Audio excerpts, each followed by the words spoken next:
Magandang umaga mga kuyang. Punta tayo ngayon sa terminal ng mga tricycle dahil sa nandoon na si Kagawad Capistrano at meron siyang proyektong gagawin doon na mamimigay siya ng mga bigas para sa mga tricycle driver na kahit papano ay makatulong ito sa kanila. Kaya pagdating namin doon ay niready na ang pamimigay niya ng bigas mga kuyang. At ito nga po ang naging kaganapan sa pamamahagi niya ng kaniyang bigas. Thank you.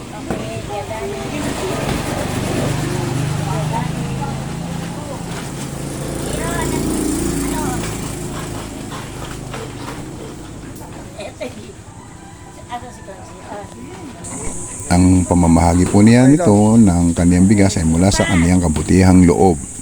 Para po daw kahit papano ay makatulong sa mga tricycle driver dito sa aming barangay mga kuya.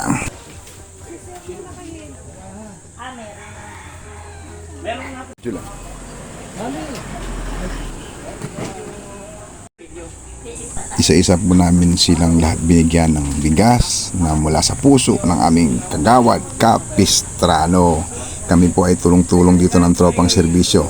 Nandito po kami ngayon, sila Konsi Habulan, Konsi Nico Castor, at ako po, Kagawad Pedroso. Kasama nga po namin yung aming Kagawad na si Capistrano at ang aking pong misis.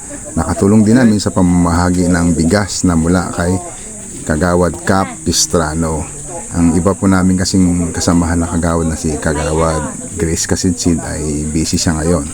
At busy rin po si Kagawad Konsi Rose Masenda. Kaya napagkasunduan na po namin na ipamahagi na ito kahit na sila ay wala dahil sa kanilang mga ginagawa.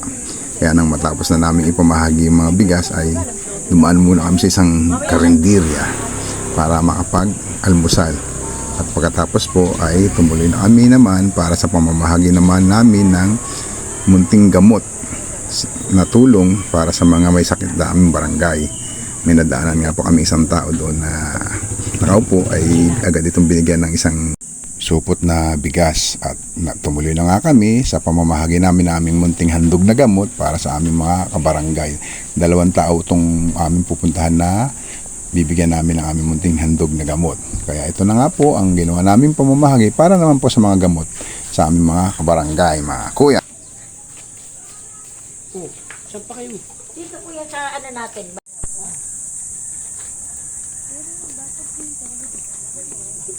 May mga tahi nga eh.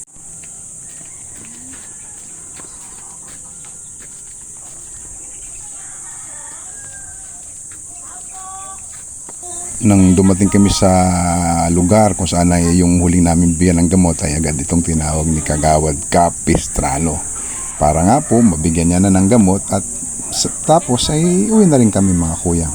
At nang makita niya nga po yung asawa nung aming bibigyan ng gamot ay binahagi niya po niya yung gamot na aming dala. At matapos ng konting paliwanag ay umuwi na rin kami mga kuyang. Kaya hanggang dito na lang ang aking simpleng vlog mga kuyang. See ya!